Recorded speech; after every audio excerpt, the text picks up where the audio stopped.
దోమమ్మ పెళ్ళి. అనగనగా ఒక ఊరిలో ఒక దోమ ఉండేది. ఒకరోజు దానికి పెళ్లి చేసుకోవాలని బుద్ధి పుట్టింది. అది చిర్రాబుర్రా చెక్కు తీసుకుని చీమిడి మెరుగు పెట్టుకుని పుటిక నిండా పూరీలు, అటిక నిండా ఆవు నెయ్యి తీసుకుని కంచికి పోయి మంచి మొగుణ్ణి తెచ్చుకుందామని బయలుదేరింది. దారిలో ఒక ఏనుగు దోమని కలుసుకుని దోమా దోమా ఎక్కడికి ప్రయాణం అని అడిగింది. కంచికి పోయి మంచి మొగుణ్ణి తెచ్చుకుందామని పోతున్నాను అంది దోమ.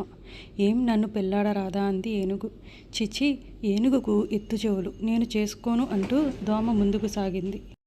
మరికొంత దూరం పోయేసరికి ఒక గుర్రం కనపడి దోమా దోమా ఎందాక ప్రయాణం అని అడిగింది. కంచికి పోయి మంచి మొగుణ్ణి తెచ్చుకుందామని పోతున్నాను అంది దోమ. నన్ను పెళ్లి చేసుకోరాదా అంది గుర్రం. చిచి, గుర్రానికి గుదికాళ్ళు, నేను చేసుకోను అంటూ దోమ మళ్ళీ తన దారిన బయలుదేరిపోయింది. మరి కొంచెం దూరం పోయేసరికి ఒక పాము కనిపించి దోమా దోమా ఎక్కడికి నీ ప్రయాణం అని అడిగింది. కంచికి పోయి మంచి మొగుణ్ణి తెచ్చుకుందామని పోతున్నాను అంది. నన్ను పెళ్లి చేసుకోరాదా అంది పాము. పాముకు పడిగ తల, నేను చేసుకోను అంటూ దోమ ముందుకు సాగింది. మరి కాస్త దూరం పోయేసరికి ఒక కోతి కనిపించి దోమమ్మ దోమమ్మ ఎందాక నీ ప్రయాణం అని అడిగింది. కంచికి పోయి మంచి మొగుణ్ణి తెచ్చుకుందామని పోతున్నా అంది దోమ. ఇదే కదా కంచి, నాకంటే మంచి మొగుడు నీకెక్కడ దొరుకుతాడు, నన్ను పెళ్లి చేసుకోరాదు అంది కోతి. ఇదే నా కంచి, అయితే నిన్నే పెళ్లి చేసుకుంటాలే అని అంది దోమ.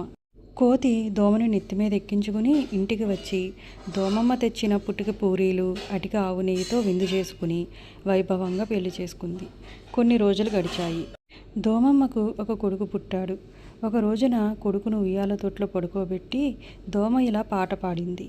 ఏనుగును వద్దంటి ఎత్తు చెవుల దంటి, గుర్రమును వద్దంటి కుదికాల దంటి, పామును వద్దంటి పడిగతల దంటి, కోతిని పెండ్లాడి కొడుకును గంటి, జో జో అని పాట పాడింది. ఇలా పాడుతూ ఉండగా మేతకు పోయిన కోతి ఇంటికి తిరిగి వచ్చింది. పెళ్ళం పాట వినేసరికి కోతికి ఎక్కడా లేని సంతోషం వచ్చింది. సంతోషం పట్టలేక అమాంతం వచ్చి దోమని ముద్దు పెట్టుకుంది. అలా ముద్దు పెట్టుకుందో లేదో దోమమ్మ కాస్త కోతి ముక్కులో దూరింది. పాపం కోతి ఏం చేస్తుంది?